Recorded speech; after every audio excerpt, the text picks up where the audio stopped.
Okay, welcome everyone. Good morning, good evening to this summit. And I'm very honored to introduce these very special speakers in this summit because a lot of experts in the industries or for the companies, they do not have the academic experience. And many professors in the university, they focus on the academic researches and does not connect it a lot with the industries. Professor Hong has a rich experience in industries, both in industries and academic experience in the universities. So there's he is implementing Lean and how to connecting the innovations or the product ideas to profitable launch of the product. So this is a very typical challenges a lot of companies or industries are facing. So let's welcome Professor Hong to share his insights in this linking product planning to profitable innovations. Welcome.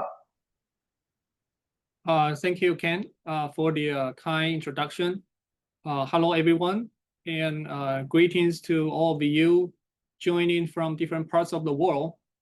My name is Yuxiao Hong, and it's truly a pleasure to be here with you today. I am a professor in industrial design and the director of the Lean Product Development Center at National Cheng Kung University in Taiwan. And today I am excited to share some of our learning and experience for the past 10 years, particularly how strong product planning practices can become a foundation for profitable innovation. And the topic of my talk today is linking product planning to profitable innovation.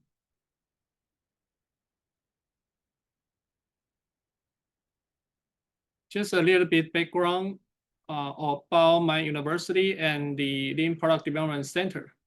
My university is 95 years old and has about 22,000 students offering both master's and PhD programs. And in the UQS World University Rankings, our university is ranked 203rd globally.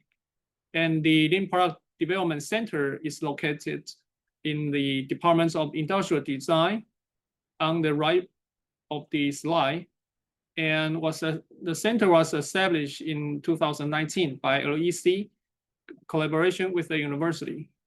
And the mission of the center is to promote lean thinking and lean product and process development through training and education, and to support organizations in their LPPD transformation. So before I begin my presentation, let's take a look at the world map. I would like to use this map as an analogy for today's global market. And as you can see, there are 3 ships on this map. Imagine your company is one of them, and the other 2 represent your competitors. To survive and succeed, each ship must find the treasure before the others. So the key question becomes, where should you sell next? Traditionally, many ships rely on experience and intuition to guess where treasure might be. Some even follow the largest ship, hoping it knows the right direction. However, these conventional approaches don't always work. So intuition alone is risky, and following someone else rarely leads to true success. Therefore, the success rate is inconsistent, and they often consume too many resources. So that's why we need a clear plan, a plan that helps us reach the treasure faster than our competitors, using fewer resources and ultimately achieve sustainable success.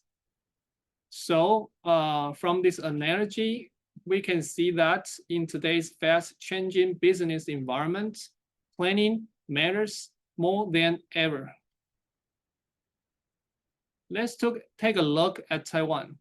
So its economy is ranked 21st in the world, and most companies are small medium-sized enterprises, and many operate as OEMs in manufacturing. And today, they face intense low-price competition from China and from other countries. So as a result, the need to transform from OEMs to ODM is increasing. However, this transformation is not easy. And the following are the major challenges that I observed. So the first challenge is the OEM business model is typically consumer order driven. The production and product direction are determined by customer specifications and purchase orders. And changing the business model and mindsets from responding to customers' order to discovering customer value is really hard. The second challenge is that OEMs are very strong at execution, following customers' order to produce products. However, they often struggle to create specifications on their own. Their capability to understand customer and market needs is limited. So building these skills is critical for their future growth. And this is the third challenge. So OEM new product development tends to be management driven rather than value driven. So we often see cases where CEO or managers get ideas from international exhibitions, and then they instruct R&Ds to develop products based on those ideas. And therefore, shifting management's mindsets from directing product ideas to supporting customer-driven developments is not easy. And the fourth, the last challenge is that the OEMs used to compete through good quality and low cost. But this is no longer enough. They now need to understand their customers and deliver the value that customers truly care about. However, competing based on customers' value and satisfaction is very challenging for OEMs. So I listed 4 challenges in my opening of my talk. And the challenges show that product planning is crucial for OEMs to become ODMs. So how can OEMs transform into ODMs? In fact, PPD provides a solid foundation for this transformation. So to succeed, OEMs must shift their focus from delivering what customers ask for to learning what customers truly need, and shift their focus from focusing only on cost and quality to creating value and differentiation through product design, technology, and user experience.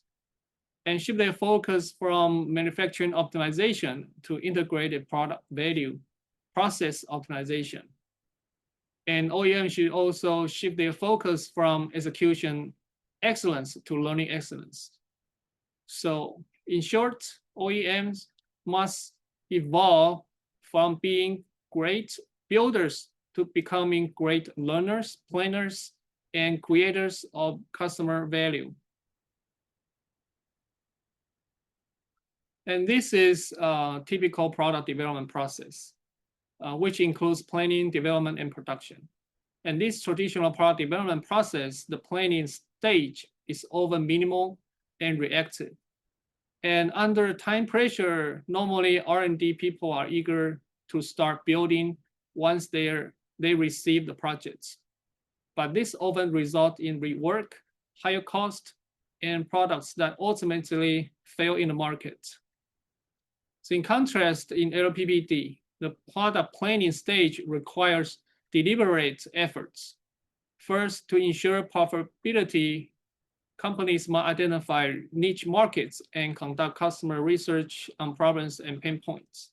And second, to increase the chance of market success, companies must identify competitors and study their strategies, products, and pricing. So product planning in LPPD may take more time than traditional approaches.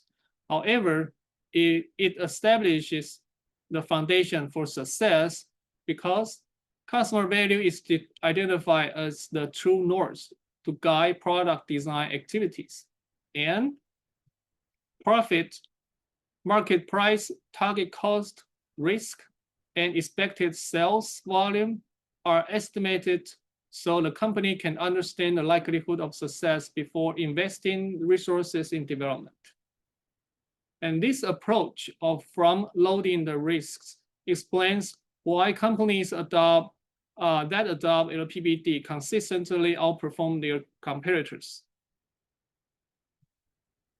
In product planning, knowledge for defining product development strategies is always limited and incomplete. So most projects begin in the bottom left corner with insufficient knowledge and high uncertainty. And the goal of product planning is to move towards top right, gaining deeper insights and clarity on the product development strategies. So how do we move from bottom left to top right? The answer is the Lambda learning cycle. So what is Lambda learning cycle in LPBD? So it stands for look, ask, model, discuss, and act. The Lambda cycle was originally introduced by Alan Ward in his book, Lean Product and Process Development, and is primarily applied in product development activities. And in our projects for the past 10 years, we use the cycle for both product planning and product development. And let me briefly explain the meaning of Lambda. Look means to go and see for yourself. Practice first-hand observation. In other words, Genji Genbatsu. And ask means to ask why and dig into the root causes. Model means using engineering analysis, simulation, data, or prototypes to form hypotheses about expected performance. Discuss means sharing observations, models, and hypotheses with peer and cross-functional teams to support learning and decision-making. And act means testing ideas, running experiments, and validating what you have learned. So in this cycle, you see two double arrows and one dotted line. Let me explain them. The double arrow between look and ask means Gemba walks are repeated until the current situation is fully understood. And the double arrow between model and discuss indicates that cross-functional discussions identify concerns or issues with prototype simulations or hypotheses. So the process returns to the model stage. And the dotted line shows that if the product development team needs more data to support hypothesis or simulation, they return to the look and ask stages at the Gemba. So the two key features of Lambda are, first, data must come from the Gemba. And second, learning must be conducted collaboratively across functions. Now you understand how the Lambda learning cycle helps us obtain the knowledge needed for product planning. From our experience, the required knowledge for successful product planning include, on the left-hand side, the knowledge of markets, sales, competitors, knowledge of customers, suppliers, product regulations, and logistics regulations, and so on. And among them, market knowledge, competitor knowledge, and customer value knowledge are especially important across our projects in the past. And this knowledge allows us to identify product development strategies, which tells the product development team what products to develop, for which customers, with what value, and how to win in the market. And so next, I will share our experience with these three knowledge areas and how we obtain them in product planning. So the first type of knowledge required for effective product planning is market knowledge. And some people in the audience, you might want to ask, if the market has no physical space, how do we do a Gemba walk? It's true. the market doesn't have a physical gemba, but to practice Genchi gempas, the product development team must create a gemba. So this can be a large wall in a conference room or dedicated sections of the Obeya. So as shown in the slide, data is posted and shared on the wall. So using the Lambda cycle, charts and figures become visual, encouraging questions, ideas, and knowledge sharing through open discussions. So this collective efforts in front of the wall enables the team to pinpoint niche markets, identify competitors, analyze competing products, and define target customers. These are product planning walls and OBS from different companies that follow the Lambda cycle to identify product development strategies and product concept directions. So as I mentioned earlier, market knowledge is essential in product planning, and it needs to be established early. So why? So because market research allows us to understand trends, gaps, and opportunities. And these insights gives guides, directions on which market to focus on and who the rivals are, what products should be developed, and who the target customers will be. So in other words, market knowledge enables effective niche market positioning, competitor positioning, and customer positioning. So positioning is crucial in product planning. So without positioning, the product development team lacks a common goal. So teams may work independently rather than coordinating towards a shared understanding of customer value. And without positioning, functional teams may pursue their own priorities without a unified strategic focus. So decisions become fragmented and inconsistent and misaligned. And without positioning, cost and value becomes unclear. So product cost may exceed expectations and profitability may be overlooked, and development may proceed without a clear value proposition. After obtaining market knowledge and establishing clear market positioning, competitors within the identified niche market would naturally surface. So at this stage, conducting comparative product analysis becomes essential. So this helps the product development team understand the strengths, the weakness of both their products and competing products, and identify opportunities for improvement and stronger competitive advantages. So from our experience, asking the 3 whys is an effective starting point. So team asks themselves, why are these products the top sellers? Why does these products lead in sales? Why aren't customers choose our products? So if budget allows, we highly recommend purchasing competing products and examining them in the lab to understand how they achieve their strengths through design choices and engineering decisions. So competitive product analysis provide available opportunities to learn from rivals, and with the ultimate goal of identifying blue ocean strategies for differentiation. And here, I have 3 reminders for product development teams in OEM organizations. So first, don't blindly copy competitor specifications. Competitors may have made poor or costly engineering decisions. Copying them only repeats their mistakes. And second, don't chase technology for its own sake.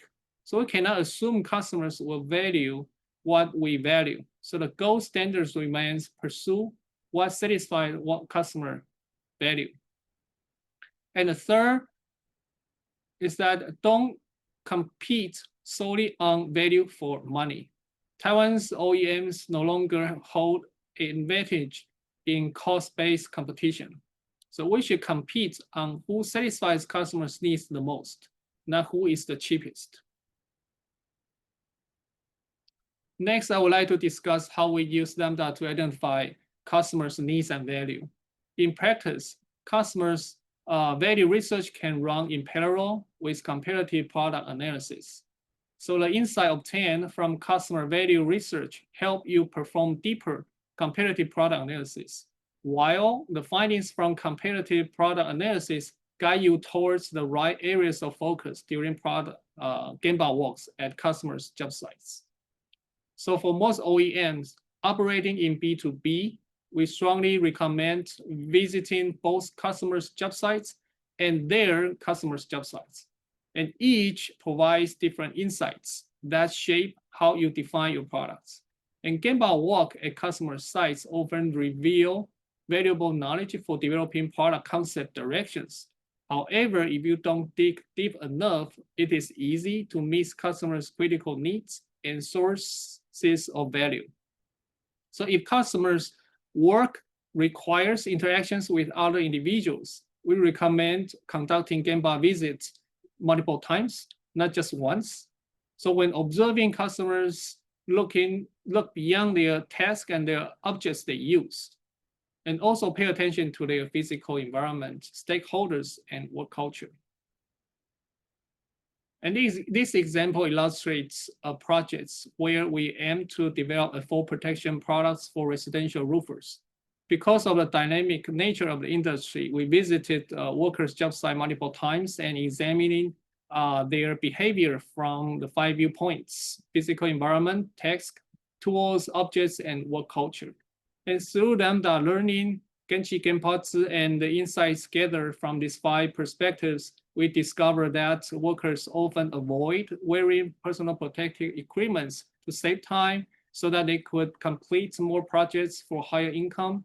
However, this insight unsafe behaviors lead to management citations and increased health insurance costs. To resolve these conflicts and interests and ensure that the product fits the real work context and constraints, and we developed an easy-to-wear personal protective equipment and a hands-on safety kit featuring illustrated consequences of unsafe behaviors. And they can use it in their daily tool safety talks. So to sum up, so each type of knowledge reinforces the others, meaning that insights gained from one area often help deepen understanding in another.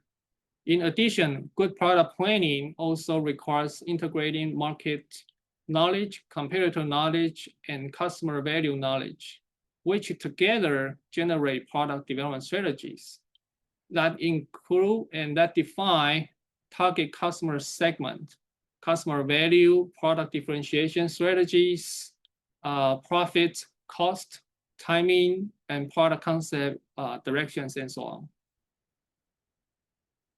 And this is a conclusion. So the PPD provides a structured transition path from OEM to ODM. And so turning execution into value creation. And second, strong product planning builds the foundation for profitable innovation. And third, the Lambda learning cycle drives effective and evidence-based product planning. And the fourth conclusion, market knowledge, competitor knowledge, and customer value knowledge form the foundation for developing product development strategies. And the last one, cross-functional teamwork, cross-functional collaboration, and Genchi Genpatsu are essential and important for successful product planning. So this is my presentation. Any questions? Still have 5 minutes left. If you have questions, you can send a message, Professor Hong, and can see the test from the chat box.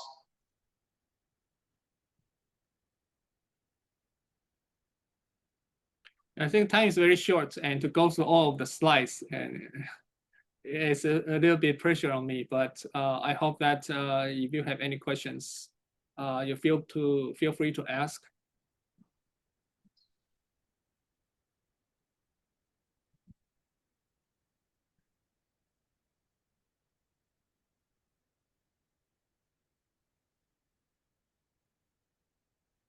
Any questions? Let's see. Let's see.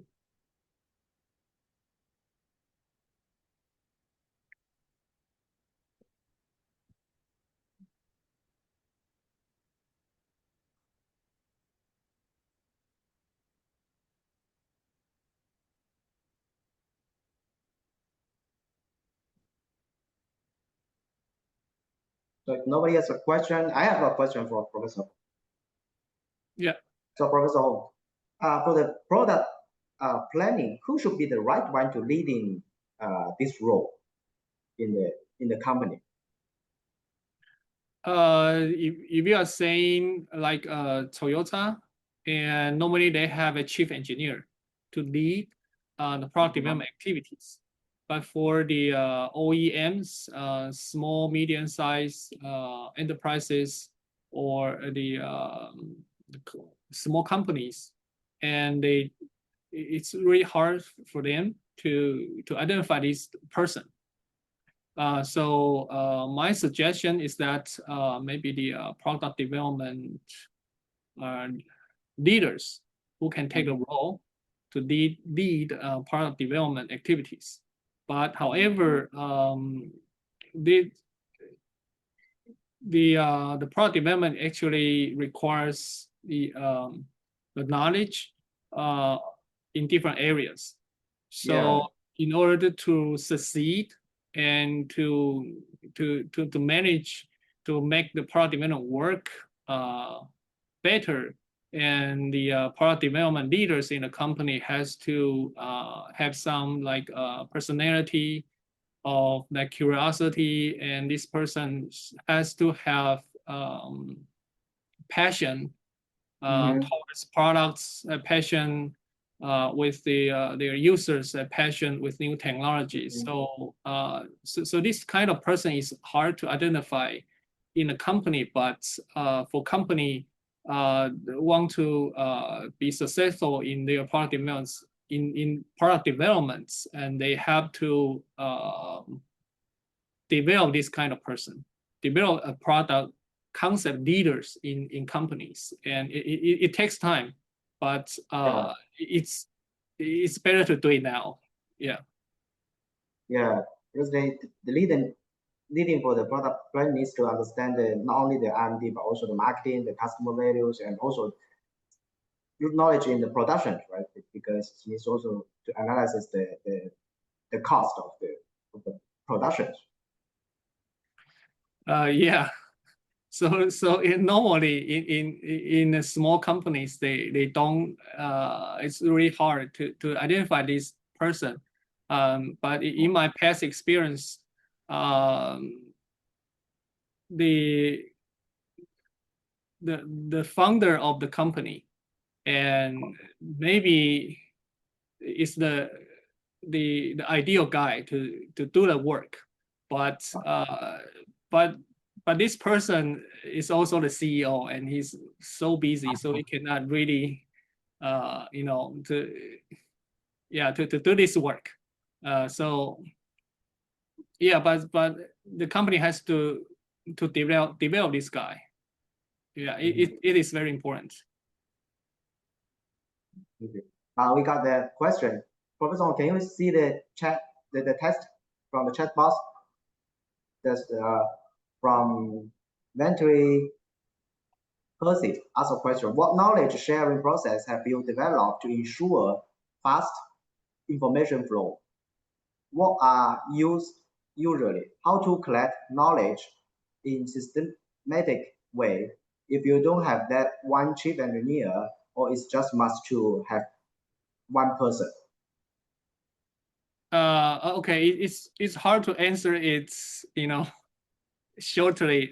So yeah, if you don't mind, and then because the time is up, and just send a question to me, and if you are interested in PPT and wants to share, exchange ideas, you're welcome to reach out via email or connect me on LinkedIn. And I think we don't have time for any more questions. And so if you have any questions, you better contact me, and you can find my information on the slide. Yeah, thank you. Okay. Yeah, time is very limited. Thank you very much, Yeah. Professor Hong. Thank you very much for sharing. And do not hesitate to send emails or get connected to Professor Hong. Thank you. Thank you very much. Thank you all. Thank you. Bye-bye. Thank you very much.